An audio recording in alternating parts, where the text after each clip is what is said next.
आपने फरमाया, ऐ सौबान, वो तुम्हारे ही भाई होंगे, तुम्हारे जैसे नमाज पढ़ने वाले होंगे, रोजा रखने वाले होंगे, रात में इबादत करने वाले होंगे।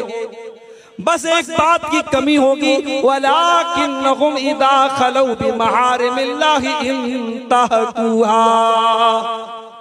पब्लिक के सामने तो बड़े नेक होंगे, हर जलसे में जाएंगे, हर तकरीर सुनेंगे, उलमा से के साथ सेल्फी भी लेंगे, उलमा से मोहब्बत भी करेंगे, बजाय तो बड़े नेक होंगे, बड़े दीनदार होंगे, मगर उनके मोबाइल की ब्राउजर की हिस्ट्री बताएगी, उनके व्हाट्सएप की चैटिंग बताएगी, वो रातों में बैठ करके गंदे काम कर रहे होंगे।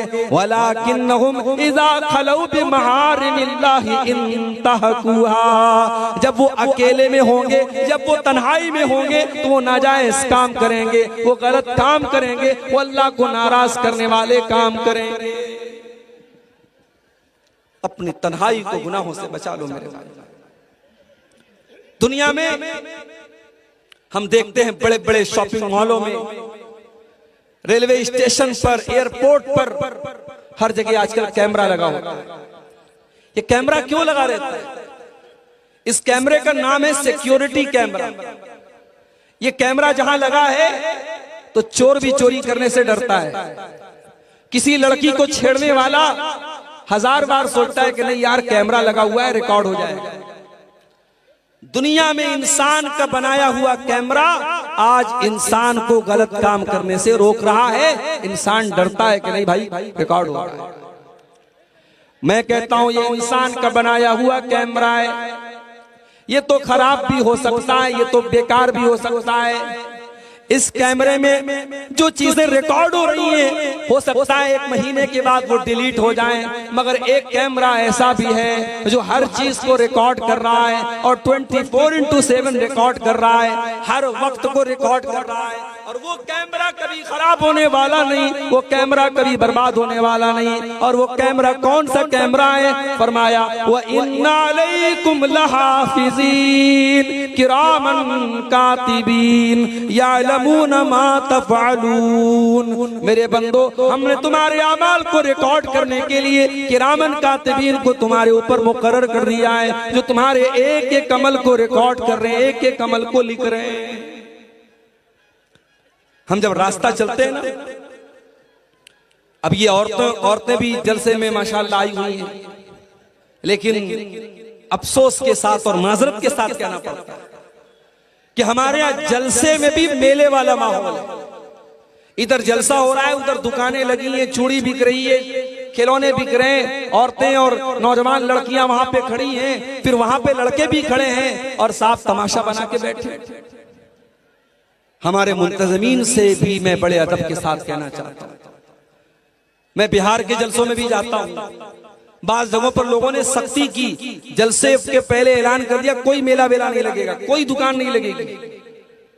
2-4 जगहों पर ऐसा किया गया, उसका असर भी हुआ है। आपके नेपाल में मैं देखता हूं जहां भी जलसा होता है वहां मेले वगैरह जरूर लगते, इस पर आपको थोड़ा रोक लगाने की।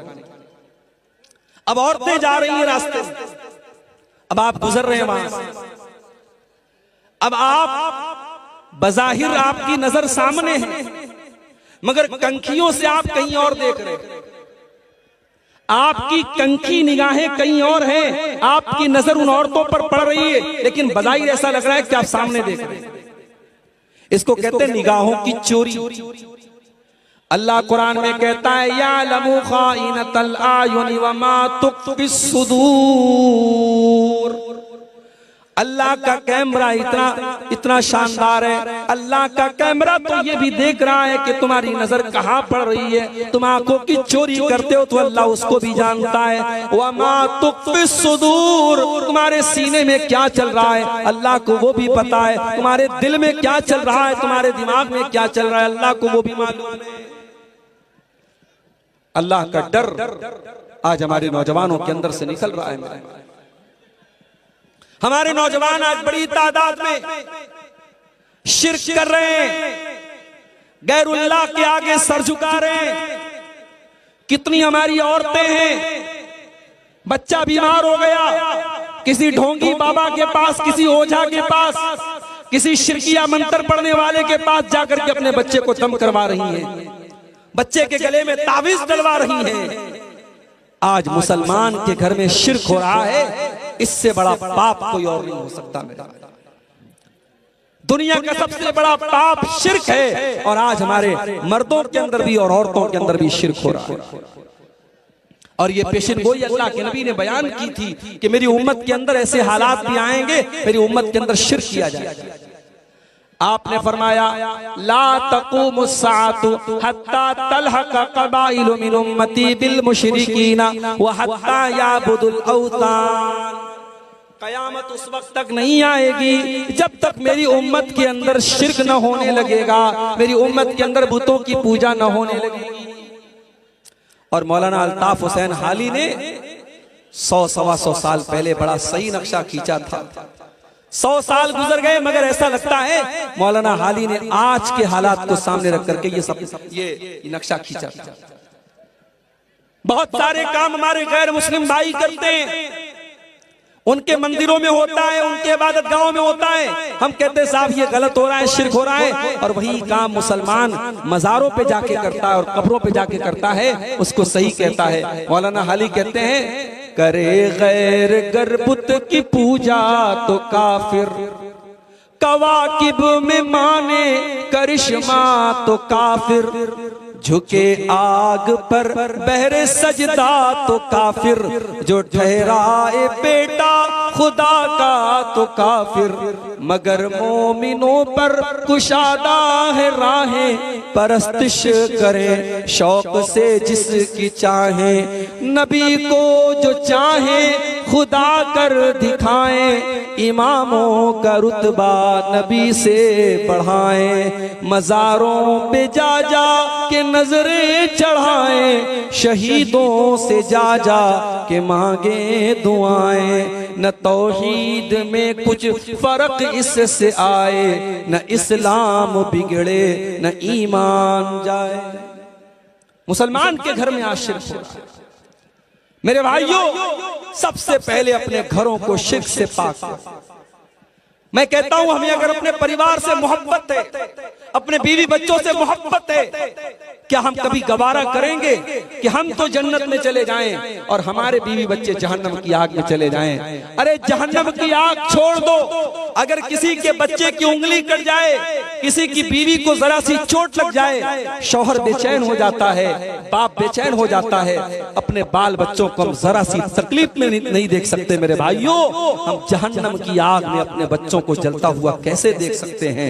इसलिए अपने बच्चों के ईमान की फिक्र करो, उनके अकीदे की फिक्र करो, उनकी तौहीद की फिक्र करो, और देखो कहीं तुम्हारे बच्चे शिर्क तो नहीं कर रहे हैं, तुम्हारी बीवी कहीं शिर्क तो नहीं कर रही है। अगर कहीं हो रहा है उस पर पहले रोक लगाओ। मेरे प्यारे साथियों, शिर्क करने वाला अल्लाह की तौहीन करता है, अल्लाह की नाकदरी करता है। शिर्क करने वाला अल्लाह को छोड़ करके किसी और से जब मांगता है, अल्लाह की तौहीन करता है। और इसीलिए अल्लाह सूरह हज के अंदर फरमाता है, एक बड़ी प्यारी मिसाल देते हुए अल्लाह फरमाता है, या अय्युहन्नासु दुरिबा मसलुन फस्तमिऊ लह।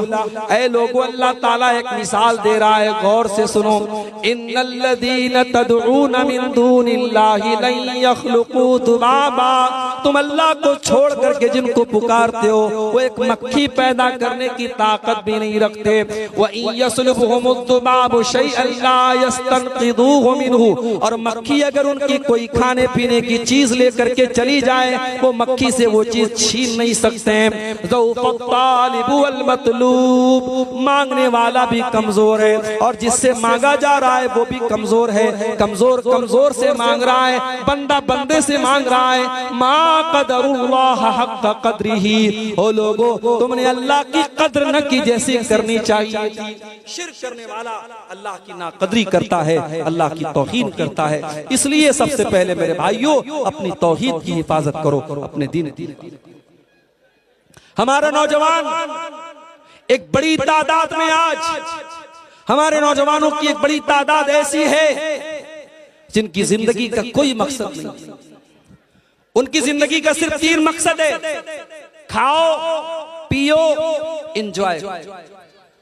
खाना पीना और एंजॉय करना, ये जिंदगी का मकसद बना के बैठे हैं। माफ करना मेरे भाई, खाना पीना और एंजॉय करना ये हमारी जिंदगी का मकसद नहीं है। अगर ये मकसद होता तो फिर हमारे और जानवरों के बीच में क्या फर्क है। जानवर भी अपनी शहावत पूरी करता है, जानवर भी खाता है पीता है और जानवर भी मौज मस्ती करता है। हम इंसान हैं और अल्लाह ने हमें और आपको क्यों पैदा किया? अल्लाह ने कुरान में फरमाया, वमा खलक़तुल जिन्ना वल इंसा इल्ला लियअबुदून, मैंने जिन्नात और इंसान को अपनी इबादत के लिए पैदा किया है। कुल इन्ना सलाती व नुसुकी व महयाया व ममाती लिल्लाहि रब्बिल आलमीन, ऐ नबी आप बता दीजिए मेरा जीना और मेरा मरना अल्लाह ताला के लिए है। मैं अल्लाह ताला के लिए जीता हूँ और अल्लाह ताला के लिए मरूंगा। मेरी नमाज अल्लाह ताला के लिए, मेरी कुर्बानी अल्लाह ताला के लिए। मेरे भाइयों, हमारी जिंदगी का मकसद अल्लाह को राजी करना है और अगर ये मकसद हम पूरा नहीं कर रहे हैं तो माफ कीजिएगा हमारी जिंदगी बेकार है। दुनिया की हर चीज अपने मकसद को जब पूरा नहीं करती है हम उसे उठा के फेंक देते हैं और जो चीज अपने मकसद को समझती है वही कामयाब होती है। कभी आप गौर कीजिए, आप मोबाइल इस्तेमाल करते हैं, मोबाइल पर आप फेसबुक चलाते हैं, मोबाइल पर व्हाट्सएप चलाते हैं, मोबाइल पर वीडियो देखते हैं, मोबाइल पर कैलकुलेटर भी है, मोबाइल पर गेम भी है, मोबाइल पर अला बला बहुत सारी चीजें हैं। मगर कभी आप गौर कीजिए, जब मोबाइल पर कॉल आती है, जब किसी का फोन आता है, वीडियो पीछे चला जाता है, फेसबुक पीछे चला जाता है, व्हाट्सएप पीछे चला जाता है, कॉल ऊपर आ जाती है, क्योंकि मोबाइल को भी पता है कि मेरा असल मकसद कॉल करना और एक दूसरे से बात करना है। मोबाइल पर कॉल ऊपर आ जाती है। मेरे भाइयों, क्या यह अफसोस की बात नहीं है कि एक मोबाइल को तो पता है कि मेरा मकसद है, मेरा मकसद क्या है, मेरी तख्लीक का मकसद क्या है, मुझे क्यों बनाया गया है। और इससे बढ़ के बदनसीबी क्या होगी कि इंसान को अपनी जिंदगी का मकसद न पता हो और इंसान सिर्फ खाने, कमाने और एंजॉय करने और मौज मस्ती करने में अपनी जिंदगी गुजार दे। मेरे नौजवान साथियों, अपनी जिंदगी के मकसद को पहचानें और आगे बढ़िए। हमारे कुछ नौजवान ऐसे भी हैं जो दुनिया कमाने के चक्कर में इतने बिजी हो गए कि उनको आखिरत के लिए कोई टाइम नहीं मिलता। उनका कारोबार चल रहा है, उनकी दुकान चल रही है, उनकी जॉब चल रही है, 5 टाइम की अजान मस्जिद में हो रही है, मुअज्जिन बार बार कह रहा है हय्या अलस सलाह हय्या अलल फलाह। मुअज्जिन नमाज की तरफ बुला रहा है, मुअज्जिन कामयाबी की तरफ बुला रहा है। ये दुकान छोड़ के जाने को तैयार नहीं है, ये कारोबार छोड़ के जाने को तैयार नहीं है। ये दुनिया में इतना मगन है, अपनी आखिरत के बारे में एक पल के लिए भी नहीं सोच रहा है। मेरे प्यारे भाइयों, अल्लाह के नेक बंदे वो होते हैं जो कारोबार भी करते हैं, जो तिजारत भी करते हैं, जो अपनी दुनिया के लिए फिक्र करते हैं, लेकिन आखिरत को सबसे ऊपर रखते हैं। अल्लाह ने कुरान में फरमाया, रिजालुल ला तुल्हीहिम तिजारतुन वला बैउन अन जिक्रिल्लाह। मेरे मुत्तकी बंदे वो हैं, मेरे नेक बंदे वो हैं जिनका कारोबार उनको अल्लाह के जिक्र से गाफिल नहीं करता, जिनकी तिजारत उनको नमाज से गाफिल नहीं करती है। यखाफून यौमन ततक़ल्लबु फीहिल क़ुलूब वल अबसार, वो कयामत के दिन से डरते हैं, वो उस दिन से डरते हैं जिस दिन कलेजे हिल जाएंगे, जिस दिन आंखें अपनी जगह से हट जाएंगी और दिल अपनी जगह से हट जाएंगे। कयामत के दिन का डर अगर दिल में होगा मेरे भाइयों, इंसान आखिरत की फिक्र करेगा। इंसान दुनिया के लिए, दुनिया के अंदर इतना डूब नहीं जाएगा कि आखिरत को भूल जाए। आज अफसोस की बात, हमारे बहुत सारे नौजवान ऐसे हैं, उनके पास दुनिया की बड़ी नॉलेज है, उनसे आप पॉलिटिक्स की बात कर लो, बड़ी नॉलेज है, दुनिया की बातें पूछ लो, बड़ी नॉलेज है, क्रिकेट के बारे में पूछ लो, बहुत जानकारी है, बॉलीवुड की फिल्मों के बारे में पूछ लो, बहुत जानकारी है, मगर नमाज का तरीका पूछ लो, नहीं मालूम। कितने नौजवान ऐसे हैं, बाप मर जाए, बाप के जनाजे पर खड़े होकर के जनाजे की नमाज पढ़ने का तरीका भी उनको नहीं आता है, उनको जनाजे की दुआएं भी नहीं आती है। मेरे प्यारे साथियों, इससे बढ़ के बदनसीबी क्या हो सकती है। एक मुसलमान इस कदर दीन से दूर हो, उसे अपने दीन का बेसिक इल्म भी ना हो, इससे बढ़ के बदनसीबी क्या हो सकती है। अल्लाह कुरान में कहता है यालमून ज़ाहिरम मिनल हयातिद दुनिया व हुम अनिल आखिरति हुम गाफिलून।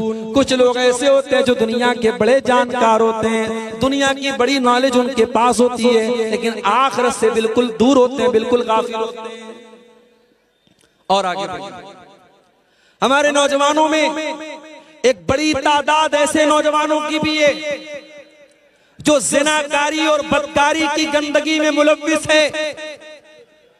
और मैं नेपाल की सरजमीन पर बैठकर बड़े बहुत एतमाद के साथ ये बात कर रहा हूं कि आज हमारे नौजवान लड़के और लड़कियों को ज़िनाकारी और बदकारी के गड्ढे की तरफ लेके जाया जा रहा है। मेरे प्यारे नौजवान साथियों, अगर अपने नबी से मोहब्बत करते हो, अगर अपने नबी से प्यार करते हो, तो आपके प्यारे नबी ने दो चीजों की गारंटी आपसे मांगी है, और इस गारंटी को अगर आपने पूरा कर दिया तो जन्नत की गारंटी दी है। अल्लाह के प्यारे नबी क्या फरमाते हैं, मैं यज़मन ली मा बैन लिह्यैहि व मा बैन रिजलैहि अज़मन लहुल जन्नत। जो मुझे अपनी जुबान की गारंटी दे दे और जो मुझे अपनी शर्मगाह की गारंटी दे दे, मैं उसे जन्नत की गारंटी देता हूं।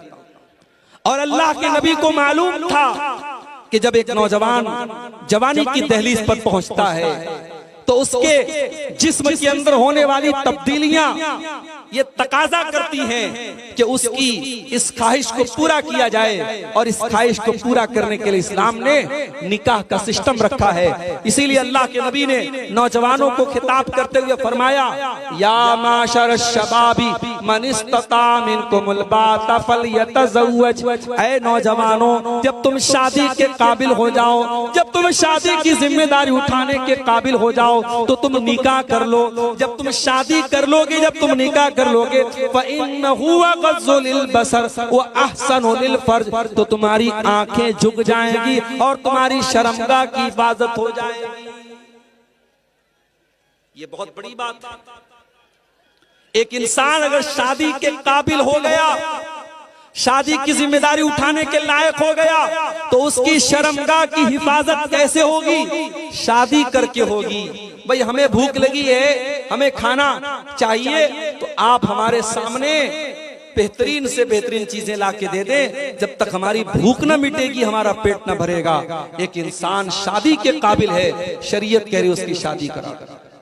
मगर आज हमारे समाज में शादी ब्याह के सिस्टम को मेरी माएं बैठी हैं, मैं उनसे कहना चाहता हूं, अपने बच्चों की शादी सही टाइम पर कराओ। ये सहाबा का दौर नहीं है, ये नबी का दौर नहीं है, ये फितनों का दौर है, ये गंदगी का दौर है, ये ज़िनाकारी का दौर है। अपने बच्चों और बच्चियों को अगर गंदगी से बचाना है, उनकी सही टाइम पर शादी करो और शादी को आसान करो। ये जहेज की रस्म, ये हल्दी की रस्म, ये मंगनी की रस्म, ये बारात की रस्म, ये लंबे चौड़े खर्च की रस्म, एक दिन की खुशी के लिए लाखों खर्च करने की रस्म, या लड़की का बाप अपनी लड़की की शादी करने के लिए जमीन जायदाद बेच देता है, बैंक से लोन लेकर के शादी करता है, और अपने आप को हम अहले हदीस भी बोलते हैं और कुरान और हदीस पर चलने का दावा भी करते हैं। मेरे भाइयों, अगर हम ये दावा करने के बावजूद अगर हमारी शादियों में जहेज का लेन देन हो रहा है, हमारी शादियों में ये रस्म रिवाज बनाए जा रहे हैं, तो माफ कीजिएगा, हम अहले हदीस नहीं हैं। अहले हदीस के नाम पर हम कलंक हैं। अहले हदीस सिर्फ सीने पर हाथ बांधने का नाम नहीं है, सिर्फ आमीन जोर से बोलने का नाम नहीं है, सिर्फ 8 रकात तरावी पढ़ने का नाम नहीं है। अहले हदीस तो उस इंसान को कहते हैं जो अपनी इबादत में, अपने मामलात में, अपने तमाम मामलात में वो किताब और सुन्नत की पैरवी करे। मेरे भाइयों, अपने निकाह को आसान करो, रस्म और रिवाज की बेड़ियों से अपने आप को आजाद करो और अपने बच्चों की सही टाइम पर शादी करो। और शादी की बात आई है तो ये भी आपको बता देना चाहता हूं, शादी में दीनदारी को देखा। मेरी माँ, जब आप बहू तलाश करने जाओ तो आप हूर परी जैसी बहू लाने के बजाय दीनदार लड़की को बहू बना के लाओ। और जब आप अपनी बेटी के लिए दामाद देखने जाओ तो शानदार हवेली देखने के बजाय और बेहतरीन सर्विस और नौकरी और बेहतरीन पैसा देखने के बजाय दीनदारी को देखो। इंशाअल्लाह वो दीनदार लड़का आपकी लड़की को खुश रखेगा और वो दीनदार बहू आपके घर में आकर के आपके घर को रोशन कर देगी। अल्लाह के प्यारे नबी फरमाते हैं तो जब औरत का निकाह होता है तो 4 चीजें औरत के अंदर देखी जाती हैं। ले मालिहा वले हसबिहा वले जमालिहा वले दीनिहा। माल देखा जाता है, खूबसूरती देखी जाती है और खानदान देखा जाता है और दीनदारी देखी जाती है। आपने फरमाया फज़फर बिज़ाति दीन तरिबत यदाक। दीनदार औरत को अपने घर में लेके आ जाओ, कामयाब हो जाओगे। दीनदार औरत जब घर में आएगी, सास को माँ का दर्जा देगी, ससुर को बाप का दर्जा देगी, शौहर की खिदमत करेगी, अपने बच्चों की सही तरबियत करेगी और खूबसूरती और आपने रंग रूप देखा होगा, घर में आकर के वो घर का माहौल खराब कर डालेगी, शौहर को बर्बाद कर डालेगी, बच्चों की न सही तरबियत करेगी न घर के अंदर दीनदारी पैदा करेगी। मेरे प्यारे भाइयों, घर के अंदर दीनदार औरत को आप निकाह करके लाइए और जब दीनदार औरत घर में आएगी तो आप याद रखिए दुनिया की सबसे बड़ी दौलत नेक औरत होती है। अल्लाह के नबी फरमाते हैं अद्दुनिया मताउन व खैरु मताई दुनिया अलमरअतु सालिहा। दुनिया की सबसे कीमती दौलत नेक औरत होती है। और नेक औरत की पहचान क्या होती है? नबी से पूछा गया, अय अल्लाह के नबी सबसे बेहतरीन औरत कौन सी है, सबसे अच्छी औरत कौन सी है? अल्लाह के नबी ने फरमाया कि बेहतरीन औरत वो है जिसके अंदर 3 चीजें पाई जाती हैं। बेहतरीन औरत की निशानी 3 चीजें हैं। अल्लती तसुर्रुहु इज़ा नज़र व तुतीउहु इज़ा अमर वला तुखालिफुहु फी नफ्सिहा व मालिही बिमा यकरा। बेहतरीन औरत वो है शौहर देखे तो खुश हो जाए। ये जलसे में बन संवर के जा रही हैं, ये शादियों में मेकअप करके जा रही हैं, ये फंक्शंस में ये घूमने फिरने के लिए सज संवर के जा रही हैं और शौहर के लिए कभी अपने आप को सजाया नहीं, कभी अपने आप को संवारा नहीं। अगर ऐसी औरतें ये शिकायत करती हैं कि मेरा शौहर मेरी तरफ ध्यान नहीं देता, मेरा शौहर मुझसे मोहब्बत नहीं करता, मेरे शौहर को मेरी परवाह नहीं है, तो ऐसी औरतों की शिकायत फजूल है। अल्लाह के नबी कह रहे हैं कि शादीशुदा औरत अपने शौहर के लिए मेकअप करे, अपने शौहर के लिए सजे और संवरे। अल्लती तसुर्रुहु इज़ा नज़र, जब शौहर देखे तो खुश हो जाए। और दूसरी चीज क्या है? वह तुतीउहु इज़ा अमर, जब शौहर कोई बात कहे तो बीवी बात माने, बीवी शौहर की फरमा बरदार हो। मेरी माए बहनें गौर से सुन लें, बाज औरतें ऐसी होती हैं हर जलसे में जाती हैं, हर तकरीर सुनती हैं, हर प्रोग्राम में जाती हैं, जुमा के खुतबे में जाती हैं, बड़ी नेक होती हैं, बड़ी दीनदार होती हैं, मगर शौहर की एक बात नहीं मानती, शौहर के साथ इज्जत से बात तक नहीं करती, शौहर को अपनी उंगली पर नचाने का काम करती हैं। ऐसी औरतें कान खोल करके सुन लें, एक शादीशुदा औरत जब तक अपने शौहर की बात न माने, उसकी इताअत न करे, उसको खुश न रखे, वो जन्नत में नहीं जा सकती है। अल्लाह के नबी ने फरमाया कि ये दूसरी निशानी है कि औरत अपने शौहर की बात माने। और तीसरी निशानी क्या है कि जब शौहर की के माल की और अपने इज्जत व आबरू की हिफाजत करे, कोई ऐसा काम न करे अपने बारे में जो शौहर को बुरा लगे और शौहर के माल को बेतहाशा खर्च न करे। तो मेरे भाइयों, निकाह के मौके पर आप दीनदारी को तरजीह दीजिए। और मैं यहाँ ये भी बता देता हूँ आपको, बाज लोग क्या करते हैं साहब, बेटी की शादी ऐसे परिवार में करते हैं, लड़का शराबी है, लड़का बदकार है, लड़का कब्र परस्त है और ये अपनी बेटी की शादी उस लड़के से करता है। और पूछो क्यों करता है? तो कहते साहब लड़के का खानदान बड़ा अच्छा था, लड़के का घर बहुत अच्छा था, लड़का सरकारी नौकरी में था, लड़का बहुत पैसे वाला था। ये सारी चीजें देख करके आपने अपनी बेटी की शादी किसी शराबी से, किसी जानी से और किसी मुशरिक से कर दी। मेरे भाइयों, एक बकरी का बच्चा भी हम पालते हैं और कभी उसे बेच देते हैं तो सोचते हैं कि इसको हमने बड़ी मोहब्बत से पाला है, ऐसे इंसान को बेचे, उस बकरी के बच्चे को के ऊपर जुल्म न करे। जानवर के ऊपर भी हम तरस खाते हैं, अपनी फूल जैसी बच्चियों को पालते हो, पोसते हो, उनके हर शौक और अरमान पूरे करते हो, और जब वो बेटी शादी के काबिल हो जाए तो किसी भी ऐरे गैरे नत्थु खैरे के हवाले कर देते हो, किसी शराबी के हवाले कर देते हो, किसी जानी के हवाले कर देते हो। माफ करना मेरे भाइयों, तुमसे अच्छे तो अरब के वो लोग थे जो अपनी बेटियों को पैदा होने के बाद जमीन में जिंदा गाड़ देते थे। आपने जवान होने के बाद अपनी बेटियों को जहन्नम में डाला है।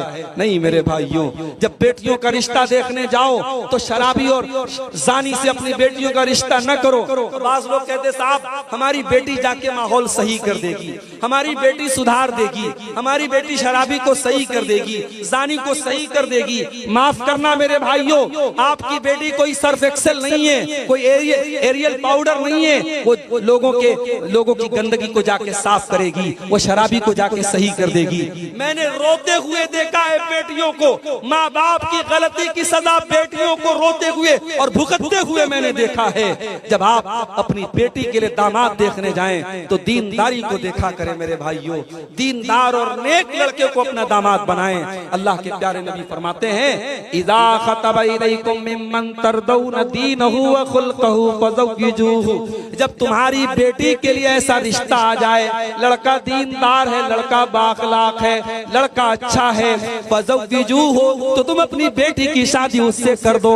इल्ला तफअलू, अगर तुम ऐसा नहीं करोगे, तकुन फितनतुन फिल अर्दी, तो जमीन के अंदर फितना और फसाद फैल जाएगा, जमीन के अंदर बिगाड़ फैल जाएगा। और आज वो बिगाड़ फैल चुका है मेरे प्यारे साथियों। रिश्ते नाते में दीनदारी को तरजीह न देने की वजह से आज मामलात बेहद खराब हो रहे हैं, और निकाह को मुश्किल करने की वजह से ज़िना इतना आसान हो गया है कि होटलों के अंदर चंद रुपयों में आज ज़िनाकारी हो रही है, और आज निकाह करने के लिए लाखों रुपए खर्च करने पड़ते हैं। हमारी नौजवान नस्ल ज़िनाकारी की तरफ जा रही है। और जब ज़िना की बात आई है तो ये भी कान खोल करके सुन लो, सिर्फ ज़िना हराम नहीं है, ज़िना तक लेके जाने वाले चोर दरवाजे भी हराम है।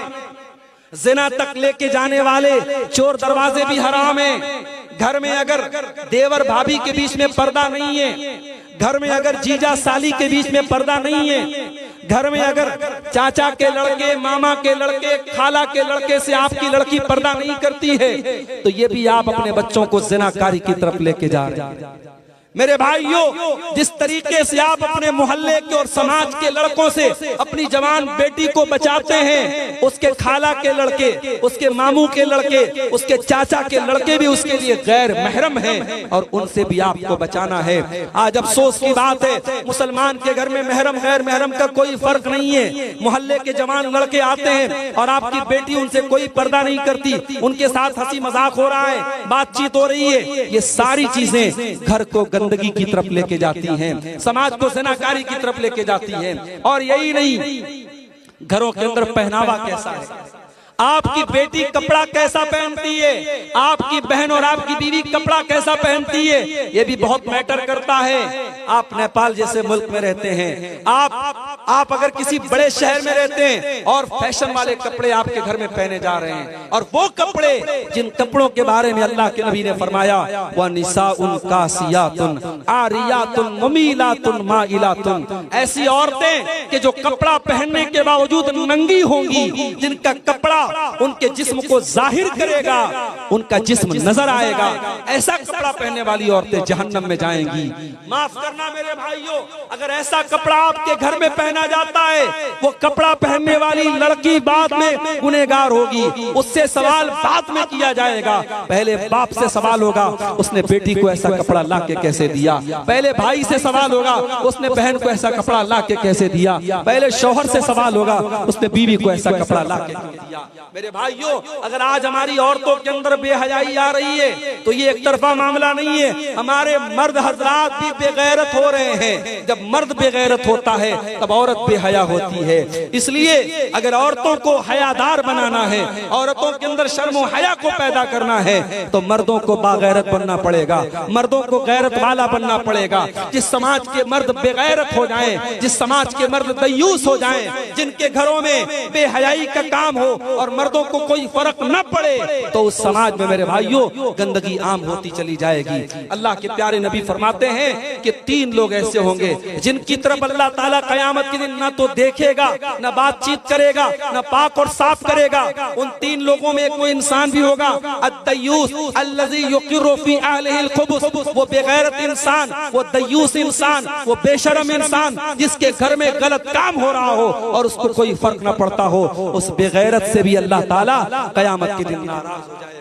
तो मेरे भाइयों, ज़िनाकारी और बदकारी से अगर अपने घरों को बचाना है तो हमें और आपको अपने अंदर गैरत पैदा करनी होगी और घर की औरतों को शर्म हया से आरास्ता करना पड़ेगा। और 2 चीजें और बयान करके बात खत्म करता हूँ, 10 मिनट का टाइम मेरे पास बचा है। एक और चीज हमें समाज के अंदर देखने को मिलती है। हमारे समाज में इस वक्त हम नेपाल में बैठे हुए हैं। कल मैं मौलाना जलालुद्दीन कासमी साहब के साथ मेरा प्रोग्राम नेपाल के लुम्बिनी में था। कासमी साहब कहने लगे, मौलाना जब सोनौली बॉर्डर हमने क्रॉस की है, दाहिनी तरफ भी शराब की दुकान है, बाएं तरफ भी बॉर्डर के अंदर दाखिल होते ही शराब की दुकानें शुरू हो जाती हैं। शराब इस कदर आम है और ये शराब पीने वाला सिर्फ काफिर नहीं है, सिर्फ मुशरिक नहीं है, ये शराब पीने वाला मुसलमान भी है और बड़ी तादाद में मुसलमान नौजवान शराब पी रहा है। मेरे भाइयों, ये शराब की लानत, ये नशे की लानत आपके घर को बर्बाद कर रही है, आपकी रोजी रोटी को